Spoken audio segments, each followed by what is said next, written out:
You've already read the title, you know what I'm going to talk about, let's get on with this. What's up guys, I'm the Viking, welcome back to the channel, unless of course new here, in which case hello, and yes, I have finally done something performance-wise on the WRX. But you know when you start doing something to a project and you really question why you're doing it, that has been doing the brakes for the Impreza. You see, I thought it was going to be easy. I thought I would get hold of some second-hand STI Brembos, bolt them on, do a bit of research about discs, put them on, put some pads in, Bob's your uncle, sorted. But it never goes quite that easy, does it? Oh no, no it doesn't. So let's start right the way back at the beginning of this story and talk about why I'm upgrading the brakes. And the reason I'm upgrading the brakes is really simple. I don't like the stock ones. Yes, they did an okay job, but okay wasn't good enough. I want brakes that I can rely on. I want a set of brakes that are going to work with the upgraded performance parts that I'm planning on putting into the car, and I want to be able to stop really quickly. And the only way to do that was to upgrade them. No amount of discs and lines and pads were going to do it. I had to get better calipers. And luckily for me, the hatchback Impreza WRX has a big brother, the STI, and that comes with Brembo brakes on all four corners. So I thought, great, happy days, this will be easy. So I started doing some research and I found out a handful of things. Biggest problem being is that the hubs on the WRX and the standard Impreza are a different bolt pattern and size to the ones on the STI. See, on the standard Imprezas and on the WRX there are 5x100 stud pattern, and on the STI there are 5x114.3. Now if I was looking to upgrade my wheels and tyres at the same time, this wouldn't have been a problem. What I would have done would be buy STI hubs as well and just swap everything around and be done with it. However, I've already got really good tyres and I really like the wheels that are on the car, which meant I had to do some real hard research, because going up to bigger calipers means I can run bigger discs. The problem being is those bigger discs aren't really designed to be used on the WRX. As standard, the WRX comes with, I believe it's a 295mm disc, whereas I would need to go up to 316 at the smallest in order to get it to fit with the caliper. Now on the fronts this isn't such a big deal. You can get various sizes in the 5x100 stud pattern. And in fact, finding discs for that were really easy. I just typed in 5x100 stud pattern discs, 326mm by 59mm deep, and I had a plethora to choose from. Now there is where things get tricky, because not only do they need to be at least 316mm in diameter, but in order to fit around the drums that control the handbrake, they needed to have 190mm interior. And that was where my issues started, because on the STI, which is a different bolt pattern, it's 170mm, and very few places have a 190mm drum brake housing that will work with that. So after doing loads of research, my only options that I could find was to put DBA discs on. Now DBA make fantastic products, I'm not bashing them, but I don't have £200 a corner to spend on brake discs, which is what the going price at the moment for DBA 3000 discs are, and I don't have that kind of money lying around, not for disc brakes anyway. So I started to do more and more research and tried to figure it out, and eventually I discovered one very useful thing. Back in 2002, when the Impreza was the saloon style that we all know and love, they produced an STI version that had the 5x100 stud pattern, and the rear discs on that were 326mm, and they had a 190 brake housing. So I started hunting for those, and I found a set of Kinetics discs which were really good on eBay, and the heavens opened and showered me with confetti, and I bought them and they arrived. Fantastic! The next problem was finding the calipers, or should I say finding a set of calipers that wouldn't cost my firstborn child and one of my kidneys and at least a quarter of my liver. But after doing a lot of eBay through, I managed to find one seller who was selling a set of front calipers and one seller who was selling a set of rear calipers. Now the person selling the rear calipers, happy days, they sent them in the post. It was a bit expensive, but they arrived, no problem. The ones on the front didn't want to send them, and they lived in Kent. So I got in the car and I drove to Kent and went and picked them up and drove back. It took 11.5 hours, and I kind of lost my mind a bit, as has been seen in some other videos. That awkward feeling when you've been driving for an hour and a half and you still have 3 hours left. I haven't even hit Birmingham yet. Give me all of your things, ProDrive! But I got them all back and it was time to clean and check them all. So I knew I wanted to do a full respray on them. I knew I didn't want the STI logo on them because my car isn't an STI, it's a WRX. I wanted to put a WRX logo on. So the first thing I had to do was strip them down. So I took them apart, took all the rubbers out, took all the seals out, took the pots out and cleaned them. Now with mechanical parts like this, there are two main things you can clean them with: solvent and water. So the first solvent I used was diesel and I cleaned them in a parts cleaner in the garage. I gave them a damn good scrubbing with that and that got a lot of the road dirt off the calipers themselves. I then absolutely power hosed the living hell out of it. And then it was time to start masking. Because when you're using abrasives on calipers, there are certain places on the caliper that need to be kept protected. And those are the mating surfaces where the calipers touch together and inside where the pots go. Because these are machined areas and they need to be kept so that they go together properly. Otherwise you get leaks. So I masked off all the areas that needed masking off, I plugged all of the various screw points that needed to be plugged, and they went in the sandblaster. Now I know I'm very lucky to have a sandblaster because otherwise it would have cost me like £600 in media costs and having someone blast it and having someone refurb them for me. So I'm very thankful for having this equipment that my dad owns that I get to use.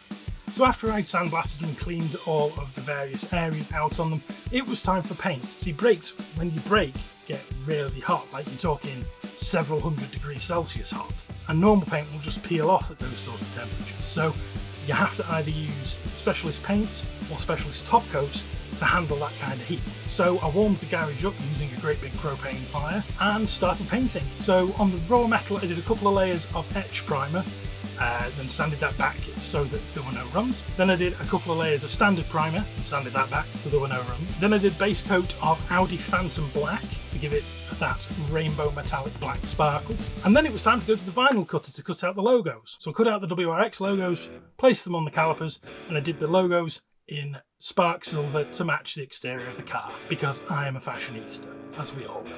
Then once all of those coats had dried, it was time for the clear coat. And the clear coat I was using was very high temperature caliper clear coat, because these kind of paints you have to bake for 20 to 30 minutes at reasonable temperatures, 200 degrees C there or thereabouts, to make sure that they go hard. Now on the front calipers this went really, really well. It's the weirdest cake ever. But for some reason when I did the rears, it turned the silver WRX logos gold. Not quite sure why it did that. There was obviously some sort of contaminant somewhere, but because the logos are so small and because the way the calipers are positioned in the wheel well, you barely see them. I couldn't be bothered doing it again because it had been weeks at this point.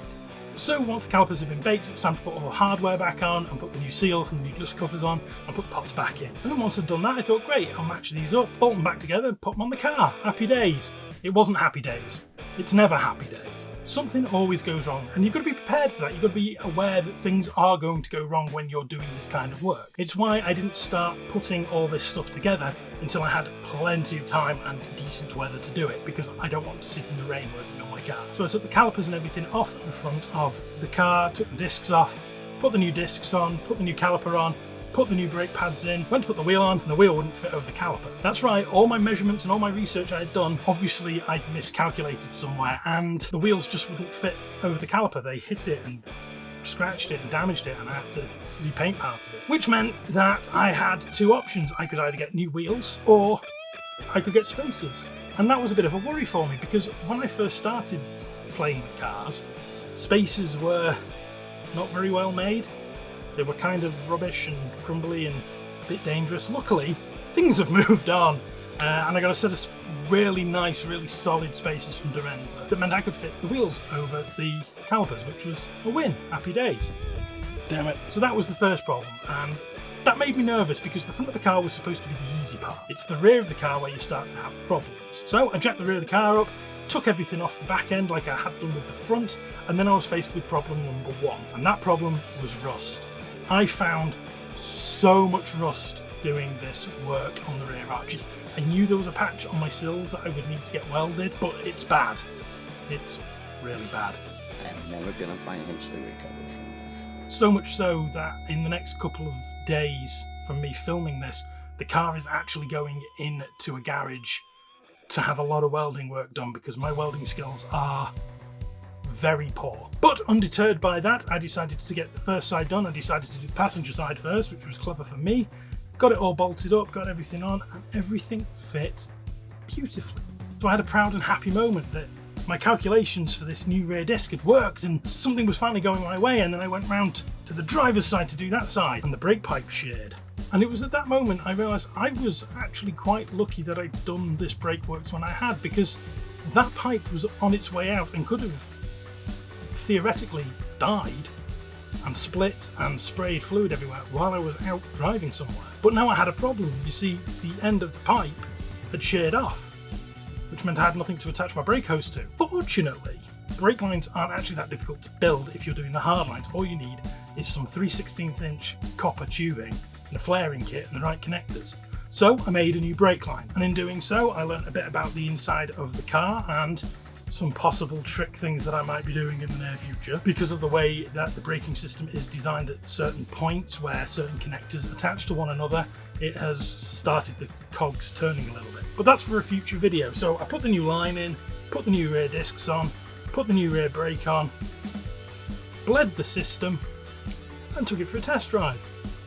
And oh my god, the difference is night and day. It's like hitting a brick wall when you press the middle pedal. You just stop so fast. The combination of the upgraded discs, the upgraded pads, the upgraded calipers and the new lines, the whole system just works.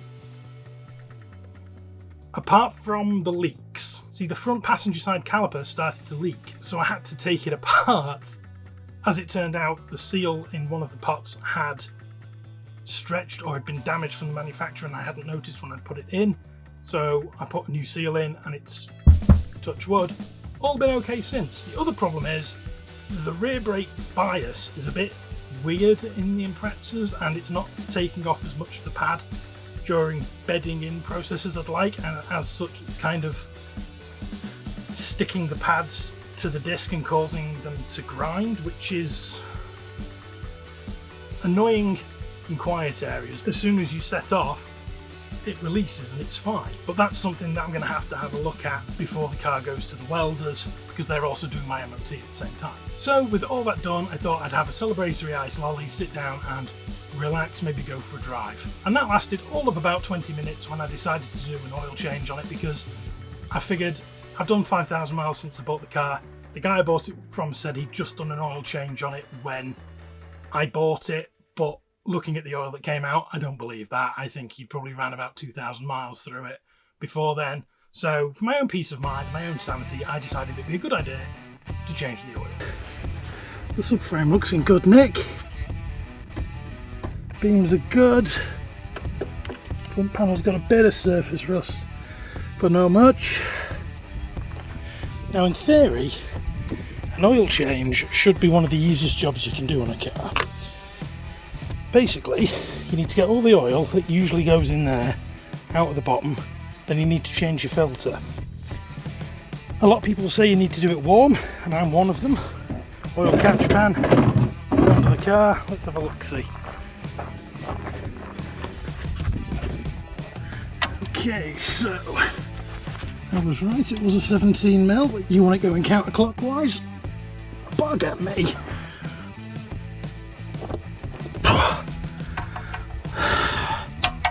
I think I'm going to need a breaker bar. So this big long bugger is a breaker bar.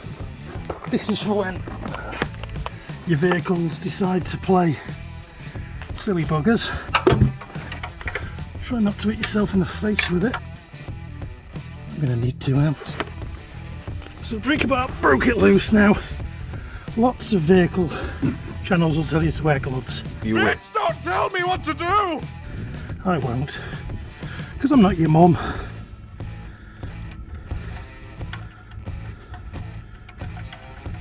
It was at this moment that he knew. He fucked up. Ugh. Oh shit! Oops. Whoopsie doodle. Unscrew that one. Oh, that lovely hot oil and shine comes out.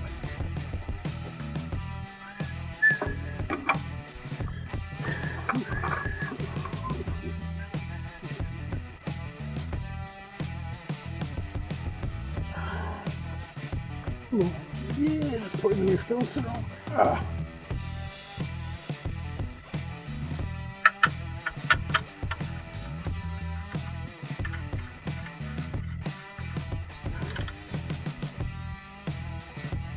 and that went about as well as could be expected. So I got a bit messy, put a new filter on, so that's what I've been doing, and it's taken me several months to get to this point because I've been having some pretty bad mental health days, and pain from the bike crash is kind of compounding that. See, it appears I'm getting feeling back in my knee, which is good. It's good I'm getting feeling back in my knee. Problem is it hurts all the time.